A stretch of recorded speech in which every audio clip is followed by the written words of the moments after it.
Hi, just sat here at the end of another busy week, which is great. Um, we're starting to pick up for Christmas now, so it's always good. Here we are, there's the shop, this is where we work. So I'm just sat in our little, call it the waiting room, doctor's waiting room, reflecting a bit on the week. And one thing that I've been asked loads this week, and I always am asked it, is what made you start this crazy business, I suppose, this quirky, sweet business that just has funny sayings and makes people smile. And people are always quite interested, so I thought I'd share it. You may not be interested. If you're not, switch off now. But if you are, so when I was a child, I've always been a sweet lover, but I always also wanted to be a buyer. A buyer specifically for Marks and Spencer's, actually. So that was my aim in life, and I always really wanted to have my own shop. So anyway, I was successful. I did a design degree and I became a buyer for Marks and Spencer's, and then a buyer for another large retailer. It was Home Retail Group at the time in the UK. Met a Kiwi, moved to New Zealand, and became a buyer here for a large Kiwi retailer, the Warehouse Group, if you're interested. And so I was doing corporate buying, I call it corporate buying, for probably coming on 25 years. I had a bit of time as a design manager and lots of other stuff in there. But I hit a point in my mid-40s where the joy that I had always had from that career, and it is was always a fab career, just wasn't doing it for me anymore, I will be honest. Bit of a midlife crisis happened, and I started to realise that, whilst I was working hard and travelling on the motorway and doing all these things and working for other people, my kids were growing up fast around me, and I was stressed, and there were lots of other people stressed, and everyone was popping, and my parents were getting older in the UK, and I started to think, actually, is this what I want to do forever? I'm in my 40s, I may have another 20 odd years left working. I need to make a change now if I'm going to do it. And I tried thinking of new things to do, and I just couldn't think because I was too busy. And so one day I went home to my husband and said, I'm going to give up my job, which came as a bit of a shock to him because I had always loved it.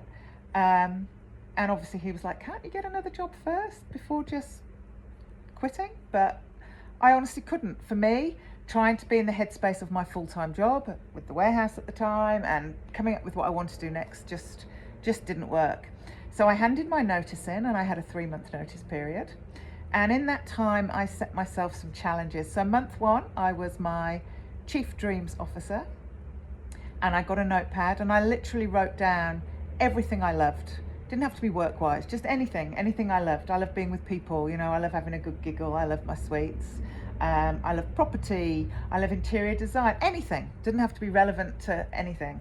I want to work with cool people, I want to be creative, all those sorts of things that really got my vibes going.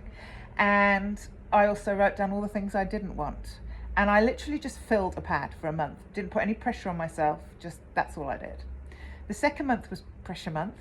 That was when I then went through it and started looking through going, well, how bloody ridiculous, Molly. If you're going to be a doctor, it's going to take you however many years of training. I don't think you've actually got the brain cells for it. You haven't got the money for it. Cross it out. And I literally went through and crossed out all the ridiculous stuff and saw after a month or so what was still singing to me, and realised with all my years of retail experience, retail probably was still my passion, and I wanted it to be something creative, and I wanted it to be something quite boutique and quirky, different. And ideally as New Zealand centric as I could make it, because I'm, whilst I'm English, I've got a Kiwi husband, and I love our little country here. So that was where I was. And out of that, somehow from that magic of that month deciding, I started playing around, and before I knew it, I had these funny little jars of sweets sitting on my table at home in the kitchen. My husband was a bit like, I was thinking you were going to go for something a bit bigger than that, like rather than a market stall. I did have a couple of little pop-up shops in Ponsonby, and just to see if people liked it. And then a few months later, I put on my big girl's pants and did my first trade fair. And so that's how we grew. Within the first year, we had 100 shops and across New Zealand. And then COVID hit, but luckily I had those 100. And we're now, it's a few years on, it hasn't been the easiest years. We're probably in nearly 300 stores across New Zealand and Australia. I have had to have other jobs along the way. It hasn't been easy. And I definitely wouldn't say just give your job up and jump, although I needed to do it. Look, I'm not giving advice here. I'm not giving advice. I'm just telling you my story and what worked for me. And yeah, and I'm getting there. I, still have struggles, but I do love what I do. I love making people smile. I'm still eating far too many sweets. I've got the flexibility that I want, and I work some ridiculous hours some weeks. But yeah, that was how Sweet Disorder was born. So if you did stick with me, I hope that was a bit interesting. Anyway, thanks. Bye.